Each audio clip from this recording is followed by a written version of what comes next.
Recording right now. And yes, the seminars are recorded, and we have a Q&A chat below on your screens where you can write your questions. We will try to reply on time and rather in real time or after the presentations of each speaker. And you also have, as you know, the chat box. You're using it already. So this is the third seminars. We are calling it Reaching Out, How to Communicate and Perform Effectively at Work. The main topic today is communication. The previous two seminars are already uploaded on our website. You can watch the recordings if you would like, and right after the seminars, we'll upload also that one. And next week, we have the last seminar of this training where we will focus on the career development and development of soft skills. The agenda of today includes a very relevant and important presentation from Frauke Stebner, Mobility Programs and at the German Academic Exchange Services, DAAD. And together with Christina, they will talk about communications in times of crisis, where Frauke will present the perspective of the national agency, the European Commission, and how they help the institutions, the education institutions, while Christina will talk more about your role and how you support the students and take care of their safety in these difficult times. Then we have finally this time management topic, which was so much demanded from you. And Dace Silinia from University of Latvia will share some insights on this topic. And we will close the training with Q&As and your comments and discussions after that, if we still have time. But let's begin. Yes, Christina, would you like to introduce Frauke for the first presentation? Thank you very much, Victoria. I hope you can hear me well. And yes, welcome from my side as well. And I'm very glad to see that so many of you have joined today and have found the time and motivation to join the training, because we all know, of course, how difficult it is, especially in the current situation. We hope you all had great and relaxing time in between and the opportunity to maybe get some peace of mind in between before this new challenging year.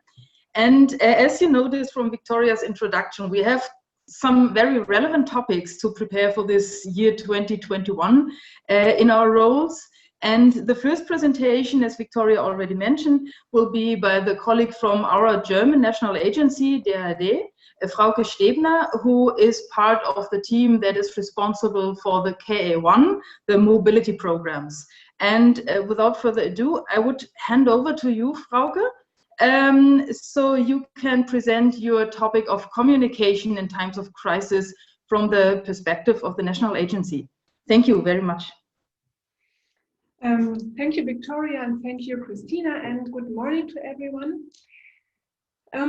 So all of you know probably very well, at the end of 2019, there were the first reports on a new lung disease, which was declared a pandemic in March 2020 already. And looking back, the reaction of the European Commission to this and the crisis management in the Erasmus Plus program was quite fast and effective. Already in January 2020, the European Commission applied the case of force majeure for mobilities to and from China, which was then gradually expanded until only 2 months later, force majeure was applied to all mobilities affected by COVID-19. This decision resulted in far-reaching changes for the implementation of mobility and project management, as you all know. So in the first step, this included the eligibility of virtual termination of COVID-19 infected mobilities and the payment of the full grant to participants in case of early termination of mobilities under certain conditions. At the same time, beneficiaries were offered the opportunity to extend their ongoing projects by up to 12 months. So the probably most important innovative change was implemented in June 2020 by addenda to the grant agreements, which regulated the eligibility and funding of virtual mobilities. The next slide, please. Thank you. So during the COVID-19 pandemic and the whole crisis, the national agency received input and guidance from different stakeholders, as you can see here. So of course, most important, the instructions from the European Commission on force majeure and all the regulations in connection with this. Then information from the Federal Ministry of Education and Research, and of course other national authorities on measurements and restrictions in the context of the COVID-19 crisis. And of course, numerous requests and complaints from beneficiaries, so from higher education institutions and from participants. Numerous press inquiries for interviews on, on how to handle, or on how we handle project management in Erasmus Plus in times of the crisis. And of course, we often had discussions with other NAs on their approach in times of the crisis. Next slide, please. So generally, the communication pathways in regarding project management in Erasmus Plus involve 4 main parties, which are the European Commission, of course, the national agency, the higher education institutions or beneficiaries from our perspective, and the participants. The European Commission defines and communicates guidelines in the form of documents like the Guide for NAs or the Program Guide, the grant agreements, or the Note to Directors, etc. And gives those documents directly to the national agencies, which in turn prepare and communicate applicable rules to their beneficiaries via the website, email, FAQs, the program guide, and so on. In case of specific questions, for example, those regarding force majeure, the beneficiaries or higher education institutions directly contact their national agencies normally. Which either can provide answers to the questions directly or hand over the question to the European Commission by tickets, by so-called tickets. Apart from that, the national agencies also have to deal with questions and complaints from participants directly or via their beneficiaries. This communication has increased during the crisis, so we received a lot of responses, questions from participants on the applicable regulations and rules and so on. The next slide, please. So communication during the crisis might be top-down, as you can see here. So the European Commission defines the guidelines and drafts the notes to national agencies. Those notes regulated all the measurements regarding force majeure and COVID-19. And the next step, the national agency in some cases can decide which of the guidelines are to be applied, and communicates all the guidelines and regulations in form of emails and FAQs to the beneficiaries. The higher education institutions in turn advise participants and inform them about the guidelines, also of course via their websites and FAQs and documents and so on, so that in the end of this chain, participants can plan their mobility according to the guidelines. Communication can also work the other way around. In the next slide. So bottom up, participants have questions in connection with their mobilities, in connection with determination and funding options under force majeure. The higher education institutions have to make a case-by-case assessment, which is high workload. and they have to reassure themselves if the workflow is compliant with the current regulation. So they can either answer the inquiries directly or forward them to the NADAD. The national agency again has to do a case-by-case assessment as soon as they receive the inquiries, and very often have to forward them in the form of a ticket to the European Commission, who in turn answers the request and defines the drafts and guidelines accordingly. The way of decision making and the often not very specific regulations, or maybe to say it more positively, the flexibility granted by the European Commission in the context of the application of force majeure in the Erasmus Plus program were a challenge for all parties involved. So in the first step, national agencies had to decide which of the newly implemented possibilities and options to pass on to the beneficiaries. Here, different approaches at different NAs in different program countries led to inconsistent regulations in the Erasmus Plus programs. So for example, some NAs allowed for the financial funding of virtual mobility in the receiving or host country, while others didn't. In the next step of this chain of decision-making and communication, higher education institutions were or have to decide which and how to apply different measures or measurements. And again, different approaches led to inconsistency between higher education institutions, even in one country. And this in turn, of course, led to frustration among participants, especially students were affected by the, well, let's say, sometimes unequal treatment.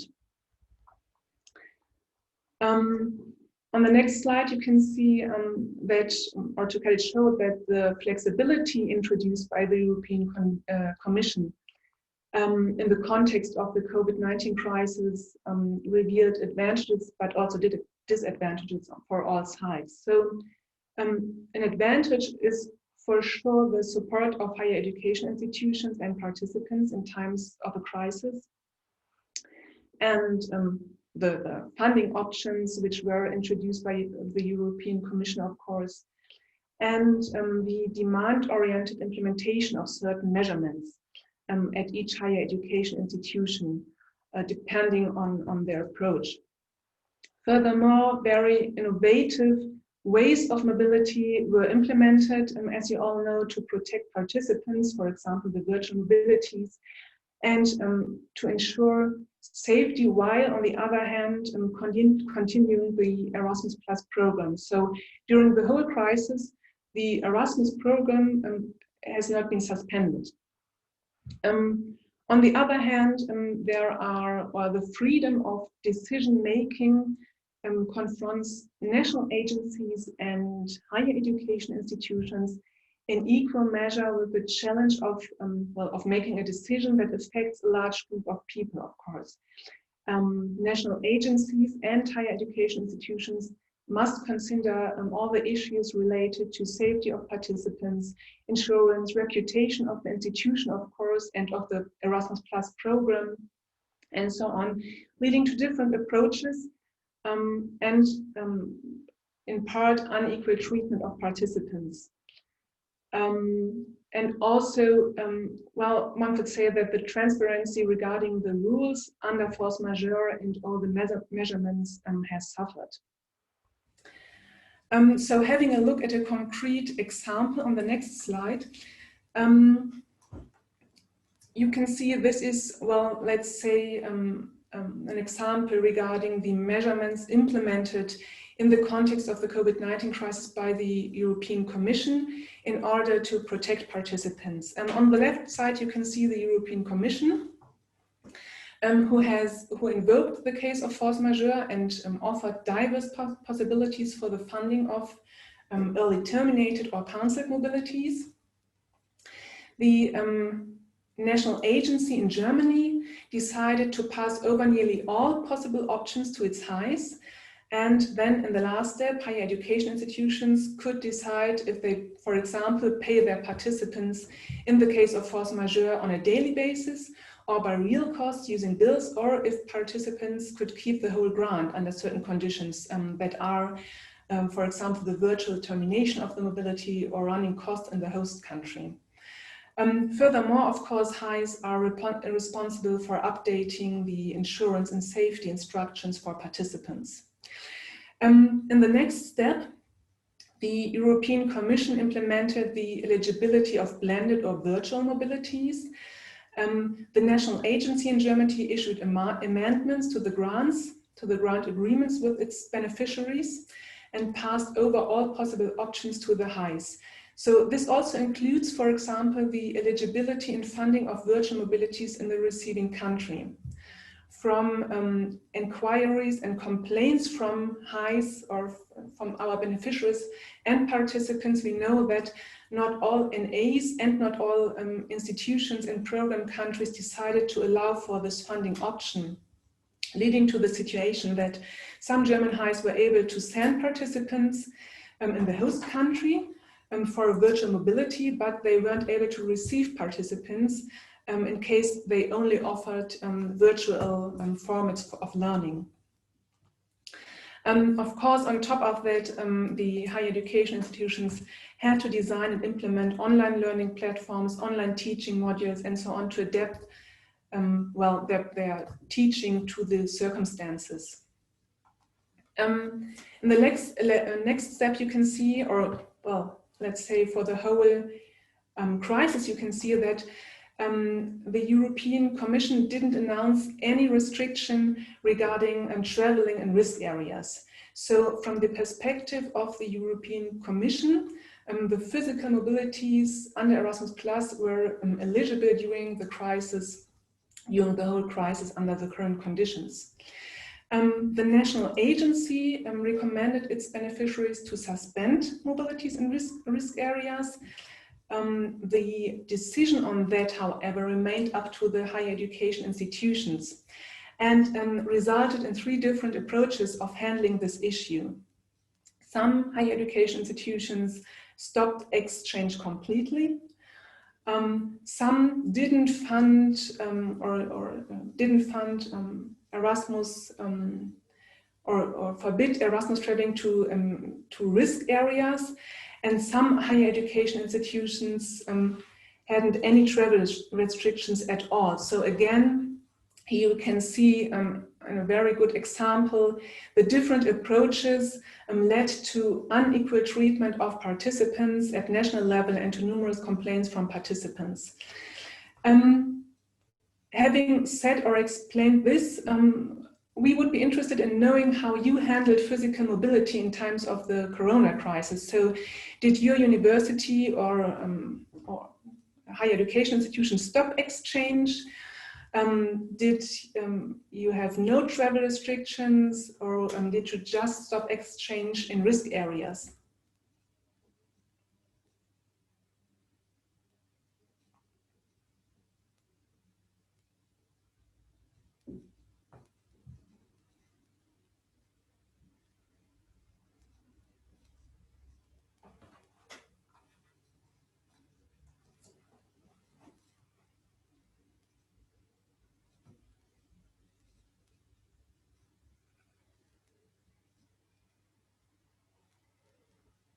Okay, it seems overall it's similar probably to what we have seen or have in Germany. So most universities do have no mobilities in risk areas or stop mobilities in risk areas, suspend those, and some stop exchange completely, and some have no travel restrictions at all. So, but again, here you can see the different proceeding and the different reactions of universities to the crisis and in handling the crisis management and mobilities under Erasmus Plus and other programs.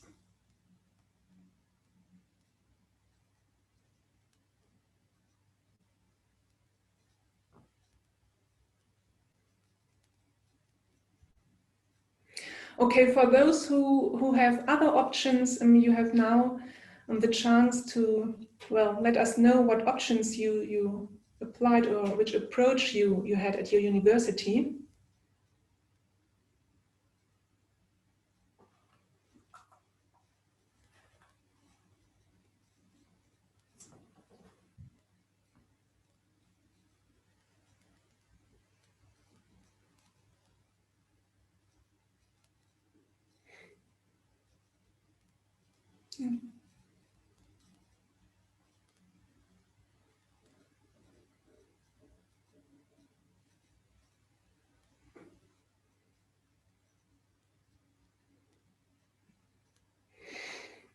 Okay, again, this is interesting that so many approaches are shown here.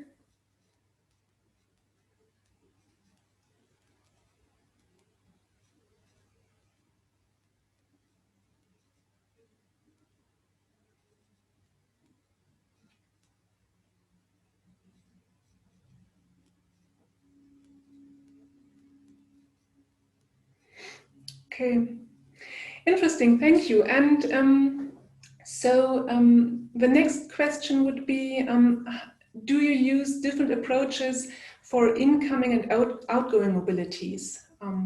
So as we heard, some universities do this. They maybe stopped incoming mobilities but allowed outgoing.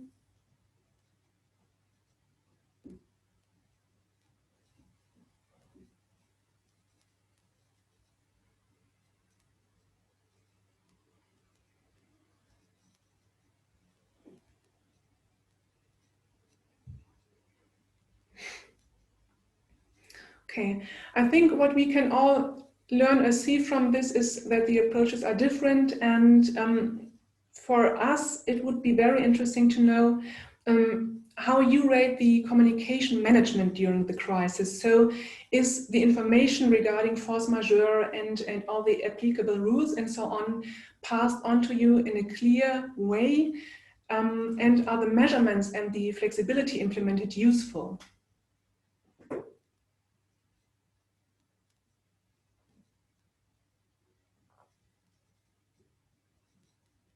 Well, I don't know if it's working, okay.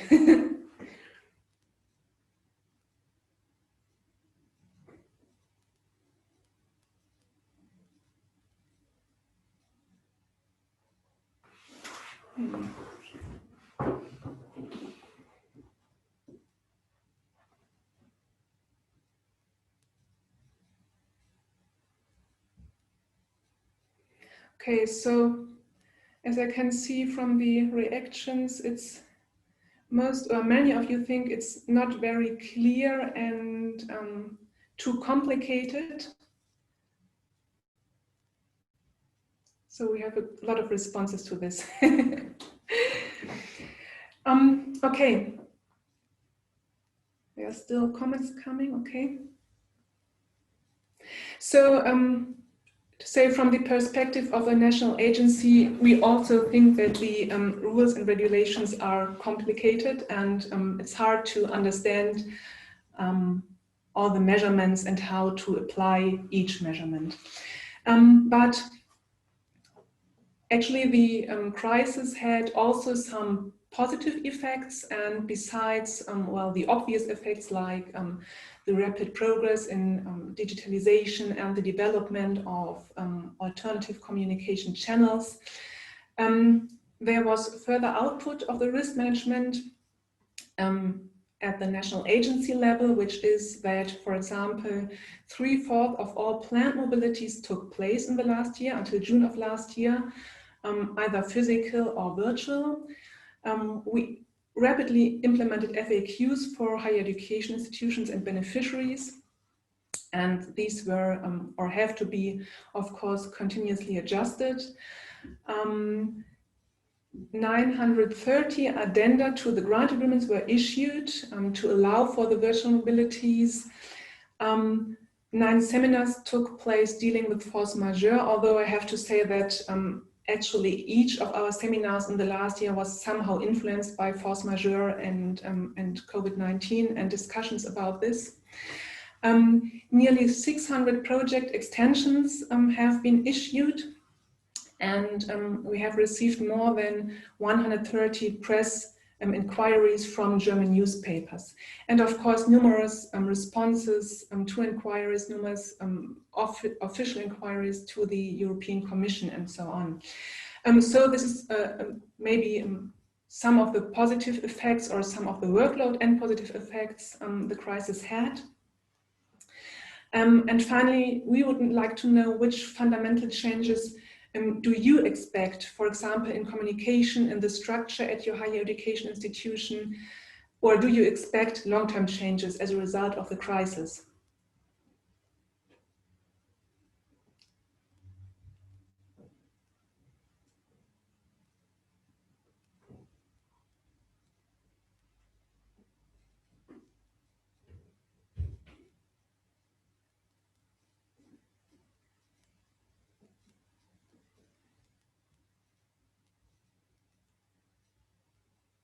Okay, most of you do. So with this, I would like to thank you and to hand over to Christina, I guess. Well, here are some links for information and yeah. Thank you very much, Frauke. And of course, you will all have the links available. I'm just still trying to switch on my video. I hope, yeah, it should work now. So thank you very much. And I think we all, it's very helpful, I think, to see the whole picture, because usually, especially in a time of crisis where you have react on the spot, regulation situations are changing continuously. Sometimes it's difficult to see the whole picture and to understand the processes behind it as well, which could at least lead to the situation that you feel a bit lost and isolated in your day-to-day work, struggling with the situation. So I think it's very helpful to see this national agency perspective and to see the whole process behind this whole dealing with a crisis in a mobility program. What I want to do now in the next couple of minutes is to focus on this aspect of safety and student support in times of crisis from the university perspective. Of course, there will be some aspects that Frauke has mentioned already, and we will try to get it together a bit from our institutional viewpoint. First, let me get back to the framework for Erasmus staff competences that we have presented in our first session of this training series, because I think it can be helpful for you to reconsider how to apply the framework, the framework in this context of dealing with changing program conditions and with the changing situation. So lessons learned and competences gained. We talked about long-term changes maybe in the project as well. And for those who don't remember or who had not been able to join the first session, let me just remind you that with the framework, we have structured it along the mobility phases of students. So before, during, and after mobility. And of course, we have cross-cutting tasks and competences mentioned as well. And I picked the example of student-related tasks during mobility. The framework deals with competences that are, of course, have the elements of knowledge, skill, and attitude. And these related to the tasks we have to deal with in implementing student mobility. And as you can see here from this first set of tasks, we have provide direct response and tailored assistance in case of travel, medical, political, or social crisis situations for incoming and outgoing students. So of course, this exactly addresses the topic we're discussing today, even though the other tasks we have mentioned here, of course, deal with different aspects that are affected by the pandemic as well. But we just let us select this first, provide direct response and assistance. And if you could switch to the next slide. I have just split the different elements of the competences required, so we can consider a bit how this situation is addressed by our daily work, or it addresses our daily work, and what competences are required. And if you think of what Frauke told us as well, and what we experienced in the last year, it was a lot of knowledge, for example, that we had to have or to achieve in a very short time span. We needed knowledge on legal regulations, on national regulations, on changes in educational systems, travel regulations. We had a lot of, for example, requests concerning insurance and security measures. So, and of course, and on a broader perspective, what Frauke mentioned, the changing program requirements, regulations concerning project management, funding regulations, and so on. So there was a lot of change within a very short time span as concerned the knowledge required to implement student mobility and so to support our students accordingly. And if you switch to the next slide, then we have the skills. Just as I said, as a reminder of how this whole work package is structured and how it affects our maybe perspective on the tasks at hand as well. So usually for implementing student mobility, we have mentioned here the intercultural skills, communication, language, and digital skills. And if I just pick the communication skills that we have discussed so far as well, of course, there was a lot that was required and that had to adapt quickly within the last year as well. If you see here, respond immediately when a quick decision is required. So it's the knowledge that we have to develop and that we have to communicate adapted to the situation, and we have to analyze critical situations and then of course communicate it depending on the target group. We have to adapt the communication depending on, are we addressing our national agency, are we addressing students that are in a conflict situation abroad, students that need support during their mobility in Germany, for example. And digital skills, of course, was a very central topic in the last year as well, while all of us were developing hybrid semesters or online teaching, where we had to discuss options of virtual mobility, and of course had to change our communication and support strategies as well. So there was a lot in the area of skills that changed in the last year as well. And if you switch to the next slide, then we have the attitude as the third component of a competence. And here, of course, with the responsiveness and proactivity and flexibility, I think that there was a lot required from us in the last year, of course, especially concerning flexibility and the proactive communication, the quick responsiveness to changing situations. And of course, this doesn't just require us acting differently, but it might have required changes in our attitude or adaptability in our attitude towards our tasks, towards our target groups. So as you can see, if we just focus on this one area of tasks and competences that is affected by the crisis management for students going abroad or coming to our institution, we can already identify a number of levels where we could evaluate our work processes, where we can evaluate our competences.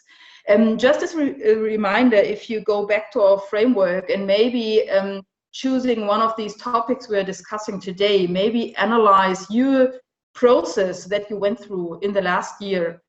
Because this can help a lot as well to prepare now for the next phase, while maybe the pandemic will not be the focus of our interest, at least I hope not for the whole of 2021, but where the program will change and there will be changed expectations, maybe changed experiences from our students and our colleagues. So we might have to adapt further within the next year, and the lessons learned from the last year might help a lot to prepare for these procedures. If you switch to the next slide, you know this slide already that Frauke showed earlier with the 3 levels of communication in the context of safety. And I just added it here again because in the last column you have us, the higher education institutions, and our role in this process.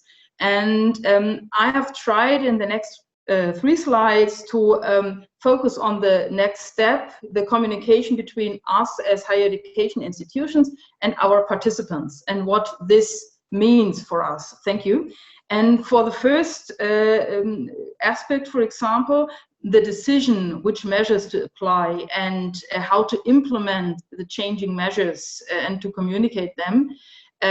We have, for example, for the ongoing mobilities that we had last summer that were already abroad, we had the task to contact the students and to update them on the situation, to receive information on the situation abroad, not only concerning student study regulations and online offers, but safety situation of individual students, their decisions to travel back home or to stay on.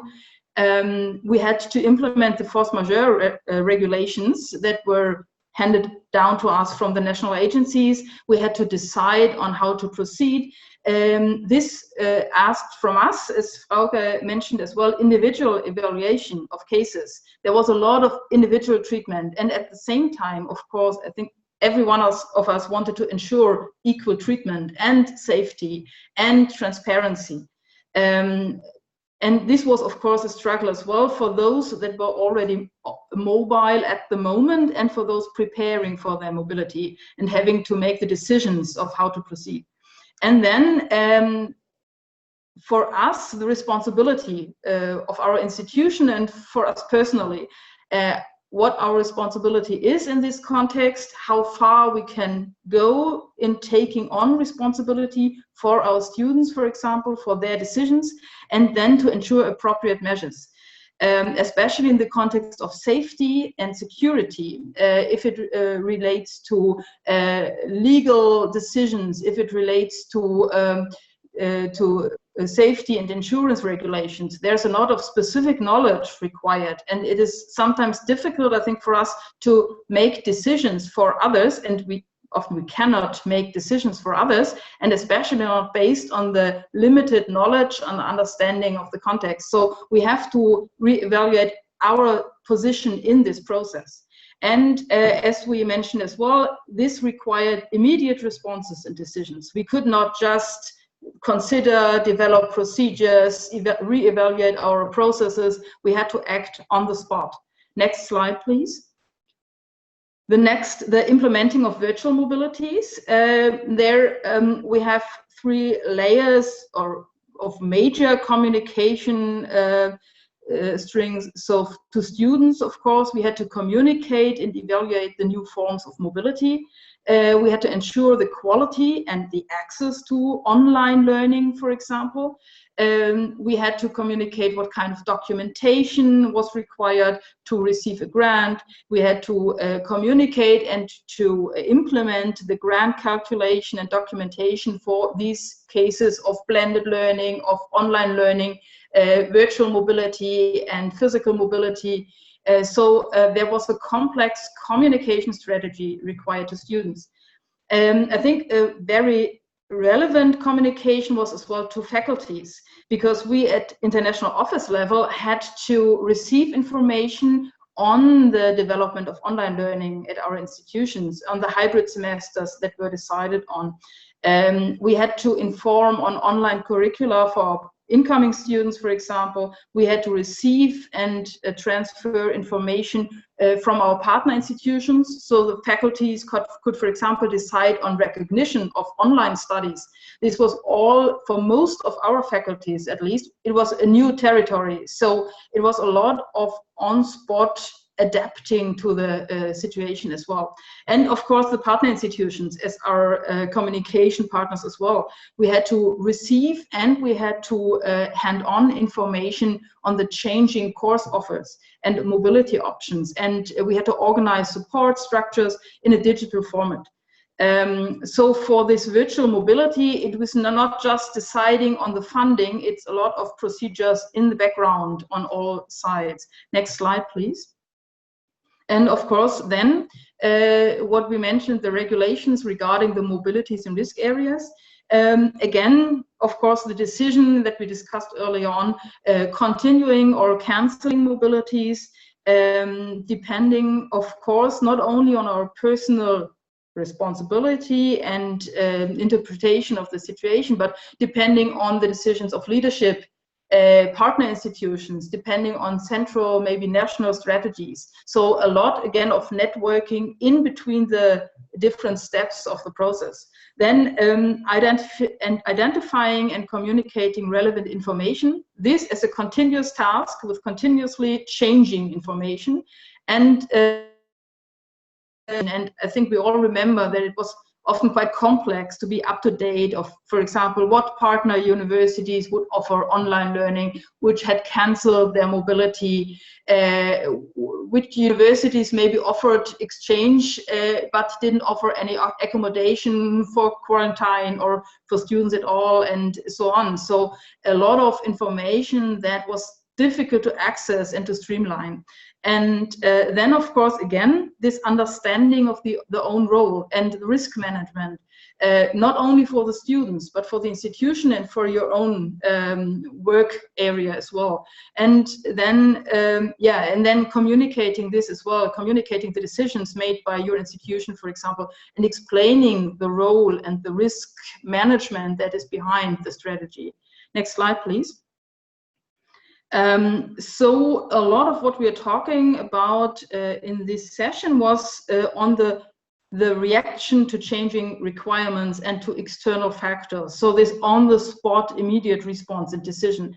But what was mentioned already, and Frauke had this question of long-term changes. So the crisis is a chance to see if we can get from short-term solutions to a strategy, especially in the context of the new Erasmus program, where blended and virtual formats of mobility are a core aspect of student mobility. So I think we can a bit re-evaluate now at the beginning of 2021 what long-term development, what potential there is based on the changes in the last year. So for example, we have already some experience in the new mobility formats that might be continued.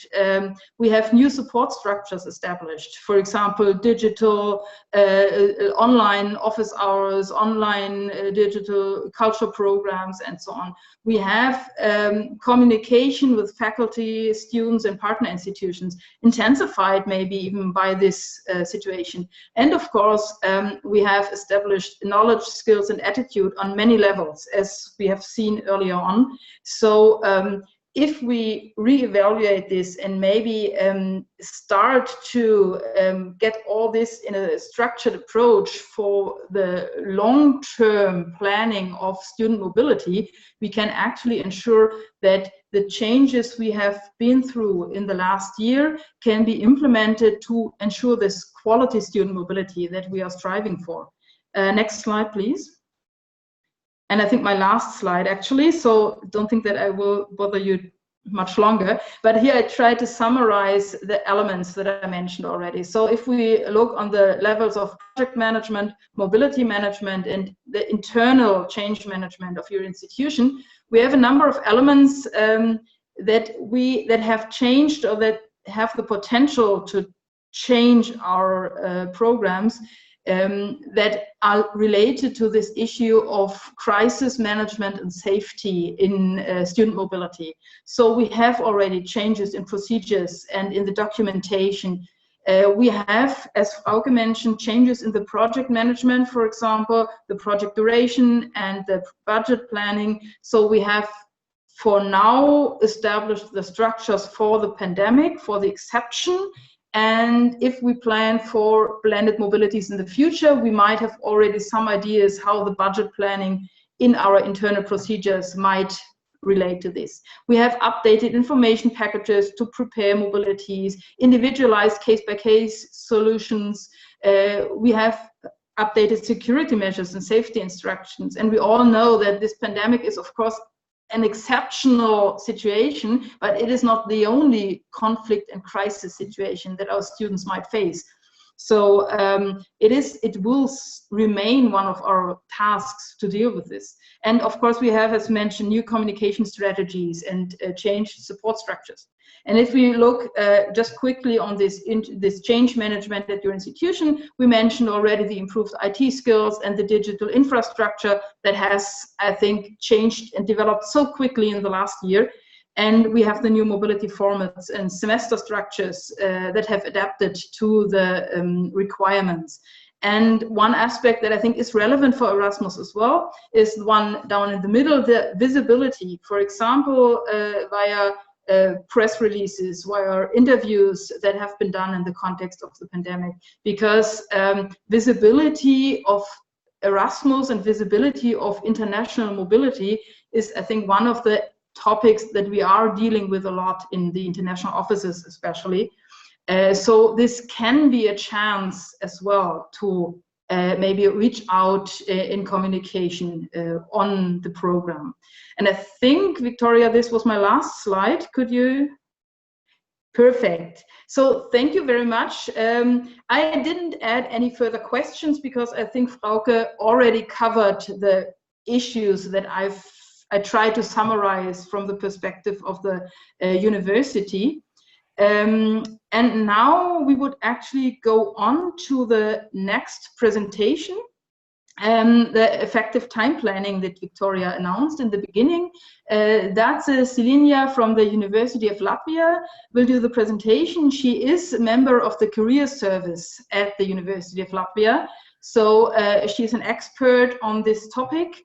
And I think if we think of some of the aspects we mentioned in this first part of the session, it is quite a core topic if we deal with change management, crisis, and changing program requirements. So thank you, Datse, and I will hand over to you. Okay. Oh yeah, we added some questions. So I'm so sorry already for the next topic. So you have to go to Mentimeter again. I can introduce the first question. So did stress and time pressure increase in the mobility management in the past 5 years? So not only based on the topic of crisis, but in the context of Erasmus Plus as well. And the answers are almost anonymous. Yeah. I think if we think back on what Erasmus Plus changed in our lives, I can completely understand this feedback. And of course, there was quite an increase in the pressure and struggle in the last year, but I'm quite sure that most of you have quite the broader picture in mind when you answer this question.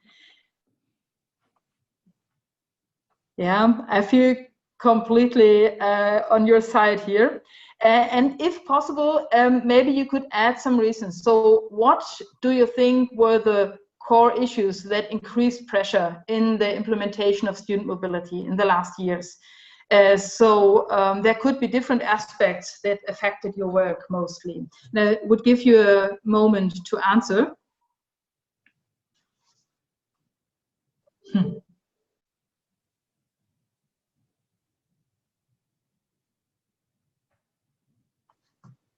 Yeah. So nice is the aspect of it's changing so quickly. It's difficult to read, but it's great that you have so many feedbacks, and we will discover some of the aspects later on. But I think some of the core issues, the paperwork or others said, an increase in administration. I think this is something that most of us connect with the topic of Erasmus Plus and what it changed. And of course, it was mentioned EWP or the whole digitalization process in the background of Erasmus, especially in the last phase of the program. And I think this is something indeed that is that we are dealing with quite a lot, especially at the moment. And of course, this was intensified or put on a broader base in the context of COVID-19. Of course, the pandemic was a core issue, but I think these comments on a lot of changes, changing regulations and so on, is not only related to the pandemic, if you mention these keywords here, but I think it is something we noticed already before the pandemic. I mean, that hit us hard, of course, but I think these changes in the program are indeed very relevant already in the whole program administration. And increase in mobilities was one aspect, and yeah, maybe more difficult students. I think one of you at least wrote, this can of course be a problem as well, that there's maybe a different expectations and so on. So the next question, what strategies have you developed to cope with the stress and time pressure? Or do you have strategies, do you have ways to deal with stress or with time pressure?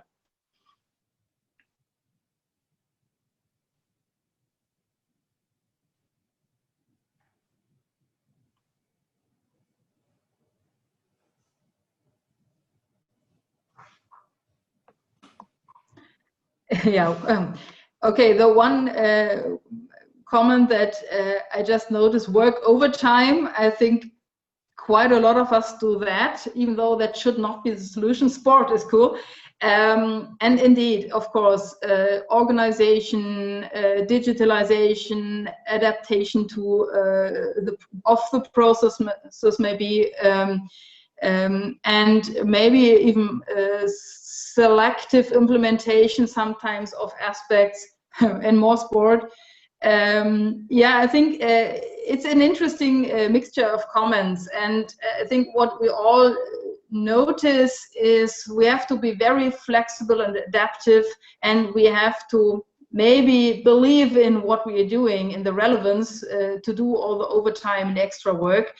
And I do indeed think that you do need the work-life balance. A lot of you mentioned the sport and yoga and tea and elements like this. So we should not disregard that there's something apart from implementing Erasmus as well. And I'm glad to see that many of you remember that. Thank you. And I think, do we have another question? No, now we would go to the presentation of Datze.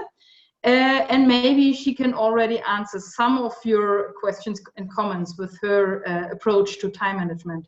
I would hand over to you, Datze. Thank you. Yes, thank you. So hello, everybody. It's very nice to not really see you, but at some point probably feel you. And it's very interesting to meet you all in this strange time.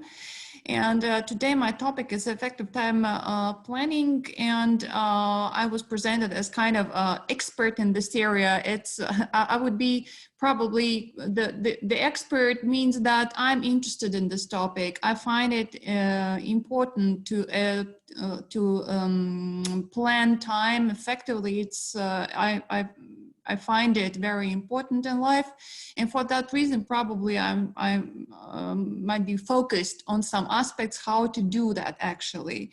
And I'm career counselor and a coach, and that's it means that you know, there's a consultation work, and sometimes we have to be also effective during the consultation. We have to understand how to make things move forward, and sometimes it's the question that people say it's not about time management, it's about task management, how you organize your tasks, how you do things, and this might be important element.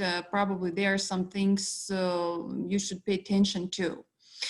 And the first, so I will present you 3 ideas. The first idea is that before you start to think what should be done differently, or how can I change my behavior, I think it might be very important to understand what is your nature actually. And I would love to present one very, in my understanding, interesting time, not time, but typology, how people might experience time, how do they The time perception might be different. And there will be offered two types of people. It's very, of course, it's sometimes there is something in between, but the main characteristics are very, very different. And the idea is that first you try to find yourself. What is your nature? What is your natural drive, I would say, because sometimes it's really important to understand this, and sometimes it's not so easy to go against your nature. And sometimes people feel, oh, I don't understand how to plan your time, and probably there is something in their natural, they were born with that. And the typology, there are two types of people, and the label is put Western type and Oriental type. Probably you've heard in the sometimes in some other context, probably the people say that there is a Western world and Oriental world, which means that there are differences in values, in culture. Probably people do things differently. Probably the speed is different, the time is running different, and there is also a connection also with the religion. If Christians, for example, believe that there is a one life given, and which means that you have only one chance to do things in the right way, and then there will be decision, either you will go to the heaven or hell. But in Oriental world, there is this understanding of karma, that you might change, that you might have more than one life, and that might influence how you live your life now. How do you manage your things? So Western type, what is the main characteristic of that person? I can say that I am a vivid example of this type, so I can understand everything what is said about it. So first of all, these people, they really value time. This is something that they understand, this is important. And they experience time in minutes. They can really easily follow the time and the clock, and they are people who will be in time. If they have appointment at 2 o'clock, for them it means 2:00. If they will come 5 minutes, for example, later, they will, for them, it means I'm late. Or if someone else is coming late, it means that you are not in time. And they might be apologetic. They would say, I'm sorry, I'm late. Although probably it's a little time slot. So, and it's sometimes, it is what they do. And I have, for example, one client who said, my morning is very organized. I wake up at 7:00, 7:03, I have breakfast, shower, 7:05, I have breakfast. So this is something that's natural for them. That's not something like they don't feel like they're in a prison. They feel like this is the heaven for them to plan things in that way. They are very good managers. Deadlines are very important for them. And they, what they tend to do, they tend to organize and plan tasks, smaller goals, more realistic. It's very important for them. And they are very good masters of this. So which means that they probably would critically think about some ambitious goal if they will feel, I will not manage this in time. So this is something they might be very, very skilled in this moment. And this type of person is good manager, of course. They're dealing with deadlines very well. What is probably the weakest moment, or I find it a little bit weakness. First of all, because they are thinking about the time, and that's so important of them, they might be living in a future more than a present. It might be difficult for them to relax and to be present, to enjoy the moment, because it's important for them that things are running in a certain way. And there is a second aspect. It might be challenging for them if they don't meet deadlines. If there is a time up if it was the plan to finish something and they didn't manage that, that might be very frustrating for them. They probably will manage this situation with difficulties. It's well, they might get lost, for example, because there's a time, for example, to go to sleep. Yes, it's not like, okay, it's okay, I will work some hour extra. For them, it might be frustrating, really frustrating moment. So this is short description about the Western type. Probably you know about already. Probably you know some friend or some relative who is the Western type. Next slide, please. Oriental type person, as you see, is opposite, literally opposite. And I, for example, there are a few friends who manage things in totally different way, like me, for example, and I really experience those differences. And sometimes it's funny, and sometimes it's irritating, I think. And I find it irritating from both sides. So Oriental type person, they experience time in bigger pieces. They don't feel like there is a minute or I have to be at 2 o'clock. They sometimes they also talk, I will be, let's meet in the morning, for example, which means there is a bigger time slot. And this is something what is really in their nature. Sometimes we might find people who say, who are planning some things and you already understand this is not realistic. They live in some understanding that the time has no limits, that it will be enough always. So this is something, and which means that they probably are not punctual. I know people who always late. They don't feel, actually, that quite often they don't feel guilt. They feel like things are going very well. They are in time, and probably they come and they feel like, well, let's start the party. Now I'm here, everything is fine. And this is something sometimes some lecturers experience. The students are coming later and then they act like now the show must go on. So what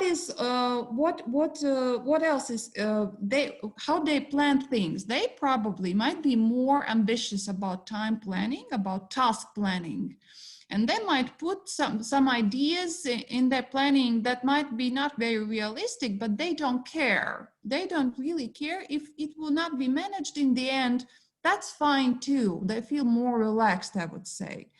And this is very important thing, I think, if you know that you are doing things in that way, and that in a job, in a personal life, it might be important if you, for example, know that your colleague is doing something like that. It's probably not mistake, and probably this is not something what might be changed so easily. It's the nature of the person. And but for them yeah, this is something what is happening. Sometimes they have bigger goals, but it's probably they don't reach the result in the end.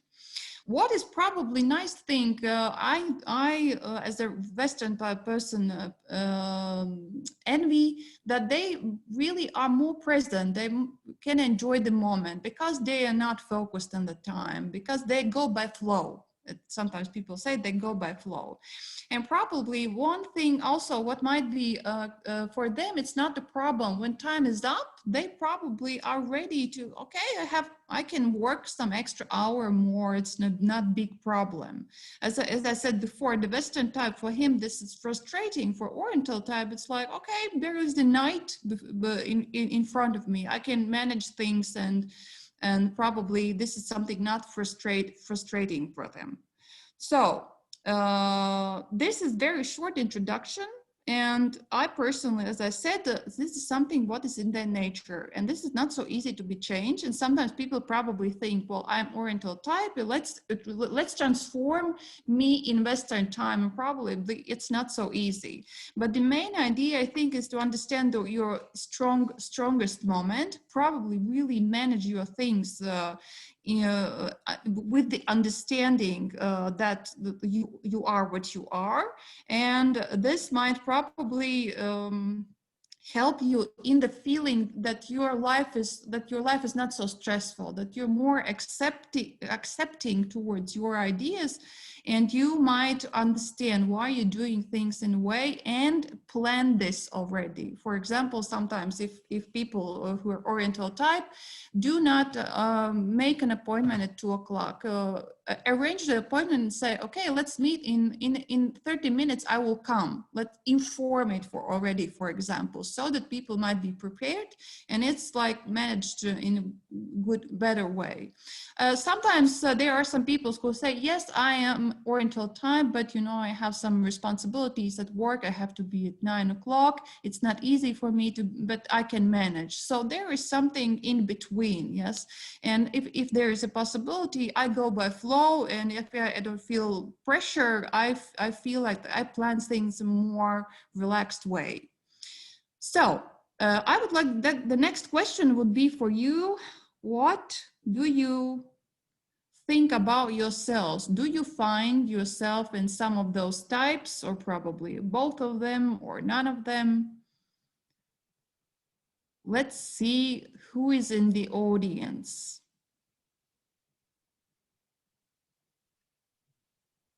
Yes, very interesting. Yes, that there is a group of people who are very vivid Western type, and both of types. It might be, you know, and some Oriental type people, it's yeah, it's very interesting. So you see that time planning in general, probably it's not the problem. These people who have this Western type ideas, they actually have good planners, and probably there is a need for some extra ideas how to manage time if you feel a little bit stressful. Okay, thank you. For that reason, I prepared few topics. What exactly you can do, it doesn't matter what type of person you are. So I would like to offer you time management matrix. Probably you've heard about something like that in your life. The idea is when you have a list of tasks and you feel like you have difficulties to manage the ideas, you don't understand what to start with, you have feeling that you are overloaded, and this might be sometimes stressful, and sometimes what is happening that people not really doing something, but they stop doing things at all because they don't see the perspective. And this time management matrix, I personally use it sometimes when I feel in this way. I write it down. I recommend it. I think it's a good idea, and probably really to use this 4-box structure. So the idea is that the idea is to think about each task and to evaluate if it is urgent and if it is important, or not urgent or not important. And then you can find 4 boxes, and then the perspective is already there. That the idea is, of course, that the A box, the first tasks that are urgent and important, they have this A list, the highest priority. And the idea is just do it. Well, sometimes people say, well, everything is A list for me. Of course, then it's no. On one hand, I probably think it might be that way. Sometimes people, for example, feel overloaded at work, and that's not their bad imagination or just imagination. That's reality. That probably boss offers so many urgent, important work tasks, and they don't find it that they can manage this. And sometimes people really have to decide to leave because they feel this is not manageable, this is too much. But sometimes it is manageable, and it means that you, as a Western time person, I can offer you that you try to divide in minutes. You plan, okay, I have 3 tasks that are urgent, important, but probably in this first 15 minutes, I might manage this. This is more important. Then the second will come some other task, and you create the list and see this logic that it is doable. because the feeling should be, the feeling that this is doable will increase stress probably. And the next box is B box, where you might find things that are important but not so urgent. Sometimes people, the problem might be that people put those things together, that they look only on the aspect that these are important tasks, important things, and they don't understand that if they analyze and they see that, well, actually this thing might be done, for example, in a week and nothing bad will happen. The important stays, but I can manage this moment and I will have time for some other things. So I had some students who said, oh, well, it's so great that you said this because I never thought about it in that way. And now I know how to manage my homework, because I was usually what I was doing, I was freezing that everything is important and it was difficult for me to plan. So there is the planning, and you see the perspective that tasks are put in some order, and you feel that's doable. Then are tasks less important and urgent. It might be tricky because it's interesting to know what kind of tasks these are.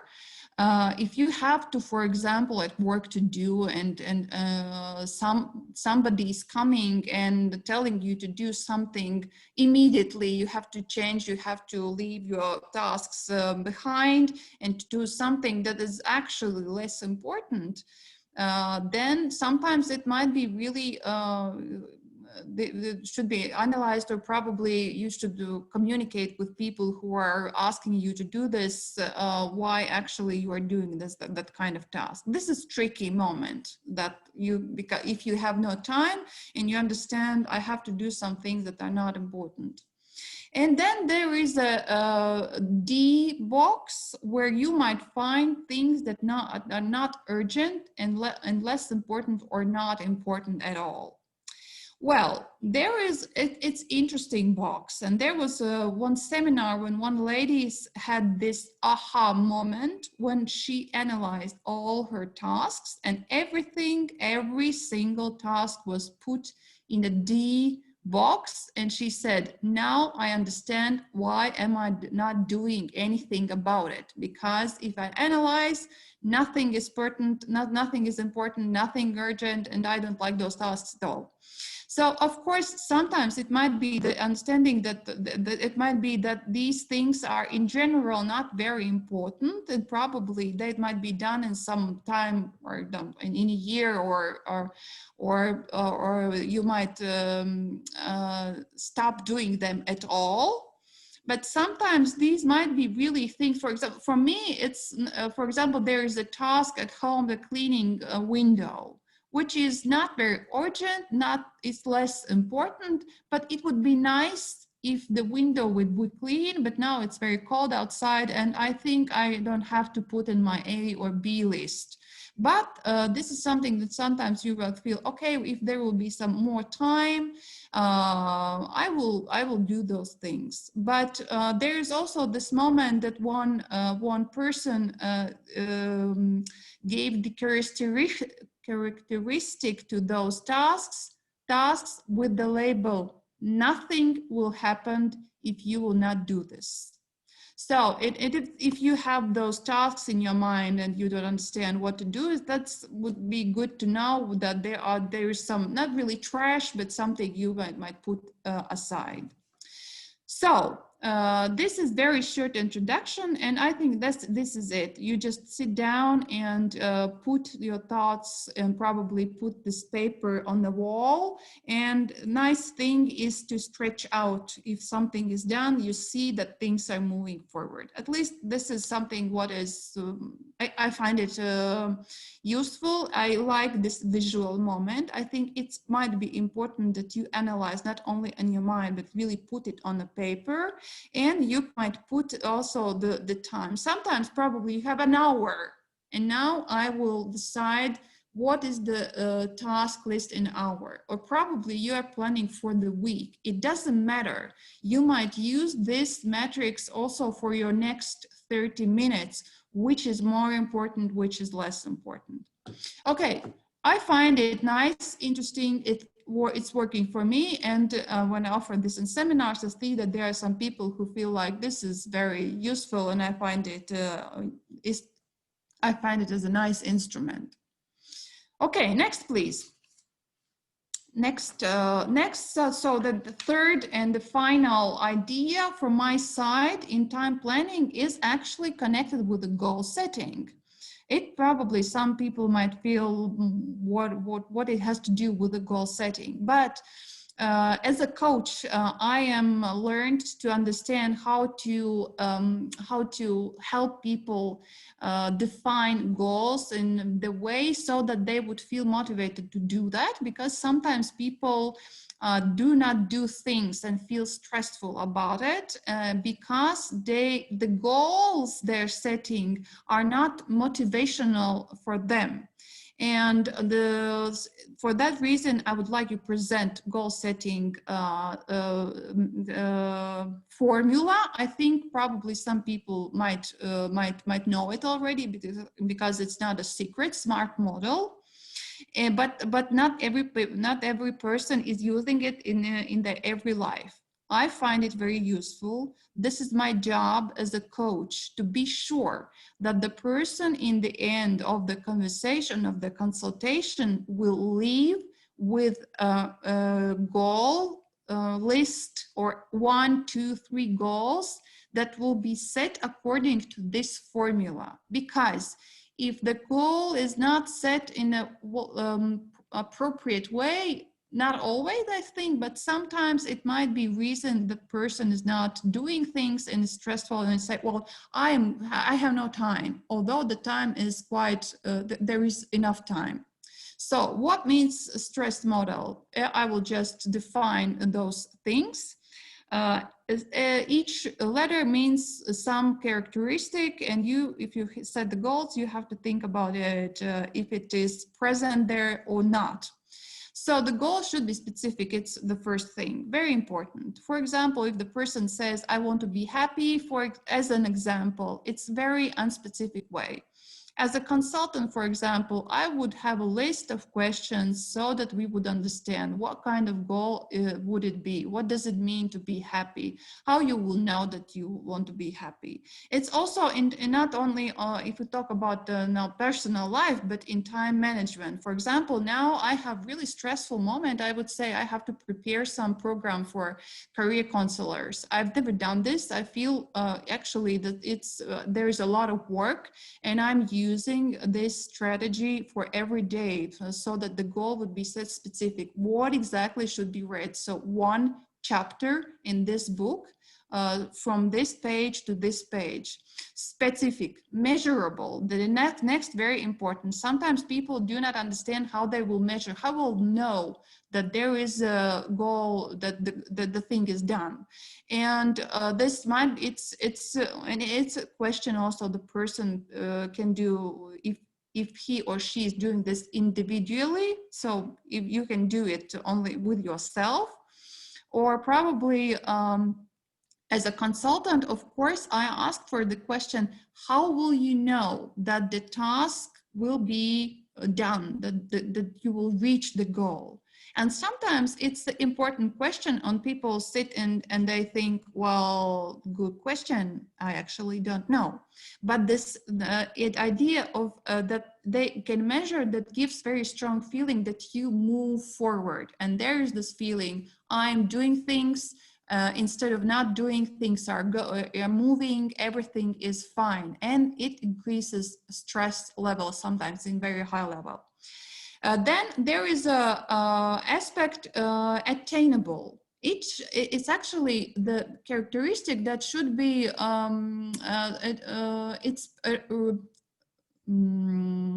individual. So it's not something that someone will say this is right or wrong, but the person should decide. And they know. And what me as a consultant or in myself, I should feel, can I really reach this goal? For example, to run 10 kilometers sounds nice, but it's not attainable for me. I know it. For some person, probably it is, but if I pay attention to this aspect, you should be very honest about it, because the honesty is an important moment there. If you set this goal, it will not be motivational, but you will be stressful about that things are not moving. And this is something, well, what would be more attainable? Okay, kilometer would be attainable for me. Okay, 30 meters, this is something what I can do. This is the idea. Then the next moment is relevant, and sometimes there is a put some other translation, realistic. I would use realistic. I think it's more clear. And this is also the next question that is personal. And we ask the person, do you find that the goal is realistic actually? Because sometimes people say, well, this is a specific goal. I will measure it in a certain way. And then you ask this question very simply, do you think it's realistic? And then you see sometimes how they react to that. I don't know. Well, sounds nice, but okay, now not really, yeah? And then we have to change the perspective. We have to understand what would be the goal that would be more realistic and motivational for person. That's important moment. And the final moment is time-based. Time-based, of course. Sometimes when we talk with clients, sometimes we talk about some ideas, what they should do, and probably this should be done, and you have to go there, something to read, and you have to meet some person. And then there is a moment when me as the consultant, I ask them the simple question, when you will do it? How do you feel? What would be the time you can manage this? And sometimes clients do not like this because it is like they feel like they are put in a corner, because now when you put the time frame, it's so realistic, and you see that the only thing I should do it. And this is very effective. Of course, in time planning and time management, I've done some mistakes sometimes at my work that I agreed with someone about something, and I didn't agree with the time, and I feel, you're so stupid. You know this theory, and you see that things are not moving just because the time was not defined, for example, for some person, and then we don't understand who's responsible for what sometimes. Yeah, so this is again important moment. Okay, then we have a question, obviously. How do you find the SMART model useful in time management or not useful? Because sometimes I've heard that people say, well, it's so difficult, and when you read this theory, I'm doing things in more easiest way. Sometimes probably these people are Oriental type people who intuitively do things. They somehow they go by flow. But I see that a lot of people find it useful and okay, and I have a little time, and what I want to offer you just examples of goals, and this is coming from my career counselors and coaches experience. And actually, I don't know if we can, if someone can comment, it would be nice to actually, if you have some comments, that put your microphone on. And let's be a coach for a moment. If your client is setting that kind of goal, what would you do? And do you find this is okay? What is missing? What kind of question you would ask? Just a small specification, in this webinar format, the participants cannot put on their microphones, but I invite them, of course, to use the chat box. And yes, okay.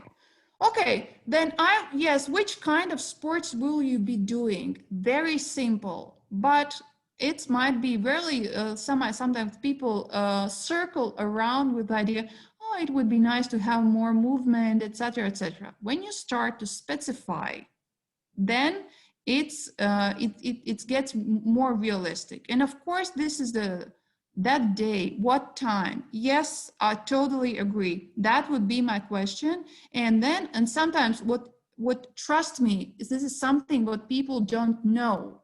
They actually don't know. And for example, me as a counselor, I should help them to organize their mind, because they really, the idea is that it's not just the formal thing. Let's formulate those things. The idea is that they don't have this concept in their mind that I actually want to do, for example, running, that might be once a week, for example, that what I'm ready to start, it might be in the evening, for example. In these, there's a list of questions, and sometimes it takes an hour to set some normal goal. Okay, the next, example, I will reply the most important emails as soon as possible. Probably you have some comments. It might be, it's my experience actually. Yes, for example, it would be what is important, how you will know that this is important and this is not important. Think about the time slot as well, for what is the timing actually, what do you feel it's realistic? And again, it would be interesting. There is no answer, I don't know, I just have some examples, but the person will know. The person will know if he or she will answer these questions, and they will start to organize their life. And sometimes the idea is to define goals so that it will be so easy, so simple, that person would sit and say, it's doable, just I have to do it. Everything is done. I am ready to go. So the goal should be motivational. The next, please.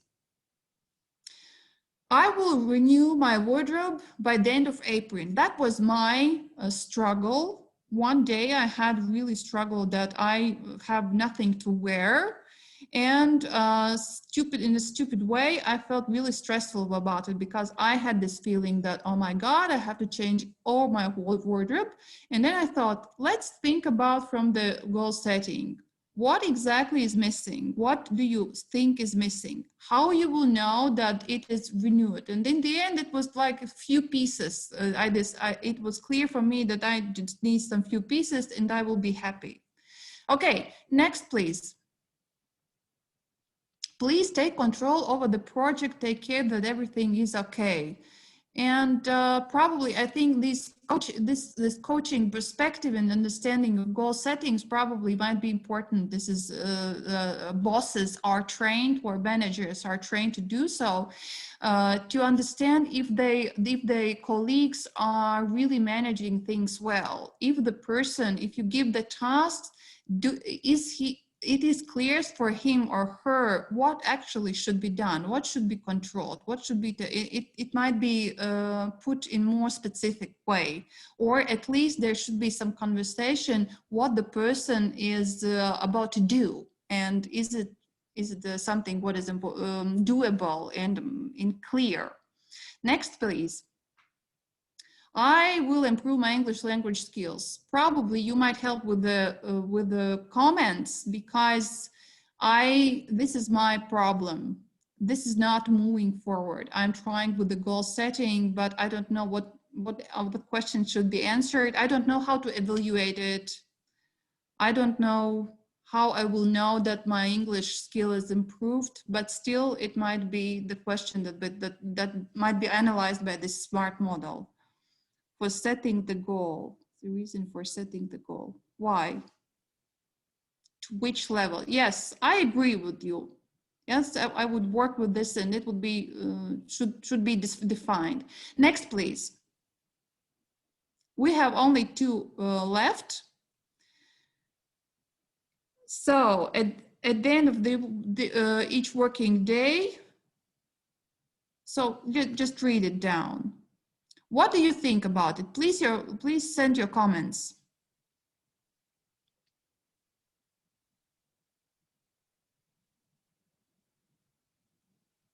Great goal. I agree. This is example of a goal that was set in an hour. It took an hour to understand for the lady what she should start with to live more comfortable life. The beginning of the session was that she is completely unhappy with her life. She's overloaded. She doesn't like herself, etc. So, and we analyzed in the end, this was something what she agreed she's ready to do. And the final goal, please.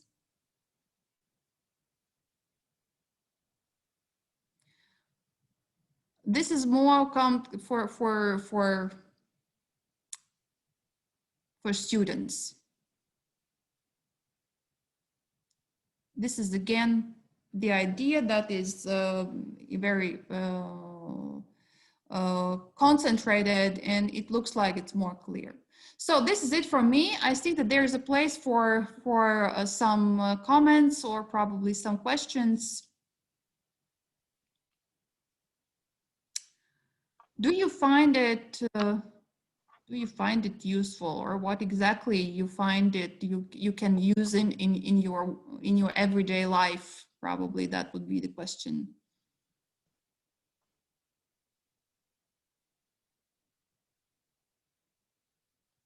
Okay, you're welcome.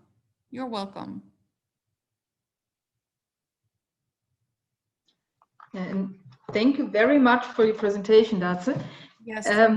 I think indeed one thing is it is very relevant and helpful from my perspective because this managing your tasks and as you have shown with your examples, structuring and evaluating your tasks and your daily work scenario could indeed change the situation that we are in quite a lot. And my impression often is that this taking a step back, maybe to take the time to structure it before we just jump into our daily work, would indeed help a lot in managing the projects, managing the tasks, and especially in the context of change and stress and pressure that we discussed earlier. I will try to take some of your ideas and approaches and try to apply it, and we will see that we're still early in the year, so it's still time to have the good intentions for the new year, and I hope that it will go beyond this first appreciation of better structure.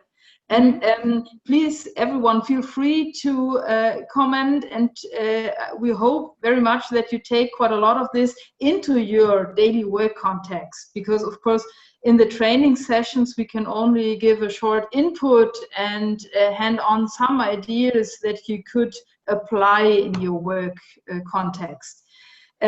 So we are already over the time, primarily because I took more time with my university scenario earlier on. So I'm not sure if Victoria has anything else to add. From my side, I just want to thank you for attending the meeting today, and to remind you that we have the next and last session next week, same day, same time. There we will talk about digital skills, which were mentioned several times today in the session. There was a question on this topic, and I think it's one of the focus topics in all of our minds in preparing for the next or the upcoming year. So I think it will be very helpful. And in addition, next week we will learn more about how to apply the framework so it can actually help you in your everyday context. And then there was one question in the chat that I just want to mention quickly about the certificates for the training that you are attending here. And we will prepare the certificates after the last session and send them on to you via email. So if there's any questions in between, you can of course contact us, else we will try to be quick in preparing the certificates after the session next week. Then I would just hand on to Victoria to make sure if there's anything else you want to add maybe. And from my side, thank you so much and see you again next week. Yes, from me as well. Thank you, and I hope you enjoyed this third seminar of our training. It's a great time to set some goals and add very good new models and habits to our daily life. Yes, you will receive all the recordings and a form of evaluation where you can also add your comments on today's session. I just invite you to use it. It's very helpful for us as well to improve.